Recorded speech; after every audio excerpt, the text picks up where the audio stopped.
Rome Dhaka Rome রুটে বাংলাদেশ বিমানের flight বিপর্যয়ের কারণে ইতালি প্রবাসী কয়েকশো বাংলাদেশি চাকরি হারাতে পারেন। গ্রীষ্মের ছুটিতে যাওয়া বাংলাদেশি চাকরিজীবীরা আগামী ২৭ আগস্ট ইতালিতে ফেরার কথা রয়েছে। বিমানের ওই ফ্লাইট বাতিল করা হলে জিম্মি হয়ে পড়েন প্রবাসী বাংলাদেশিরা। আর নির্ধারিত সময়ে চাকরিতে যোগদানে ব্যর্থ হলে চরম অর্থনৈতিক সংকট নিমজ্জিত ইতালির মালিকপক্ষ চাকরিচ্যুত করার সুযোগটি গ্রহণ করবে। এদিকে Italy travels agency association Bangladesh বিমানের Italy country manager M A তাহেরকে দুর্নীতিবাজ আখ্যা দিয়ে তার বিরুদ্ধে সাংবাদিক সম্মেলন করেছে। সাংবাদিক সম্মেলনে এম এ তাহেরের বিরুদ্ধে অভিযোগ, ট্রাভেলস এজেন্সির কাছ থেকে সুবিধা আদায়ে ব্যর্থ হয়ে ওইসব ফ্লাইট বাতিলে তার ভূমিকা রয়েছে। তিনি ব্যক্তিগত ব্যাংক অ্যাকাউন্ট খুলে ট্যাক্সি ড্রাইভারদের মাধ্যমেও বিমানের টিকিট বিক্রি করে থাকেন বলে অভিযোগ করেন।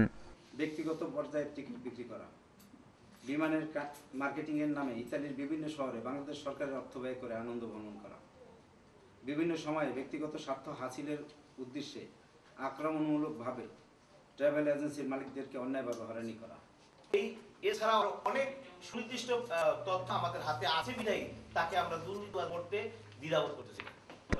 ট্রাভেলস এজেন্সি অ্যাসোসিয়েশন আয়োজিত সাংবাদিক সম্মেলনকে বন্ধ করতে বিমান ম্যানেজার ট্রাভেলস ব্যবসায়ীদের হুমকি দিয়েছেন বলেও অভিযোগ করা হয়। সেখানে বলেছে, আপনারা সাংবাদিক সম্মেলন করবেন, বিমানের বিরুদ্ধে করেন, কান্ট্রি ম্যানেজারের বিরুদ্ধে কেন করবেন?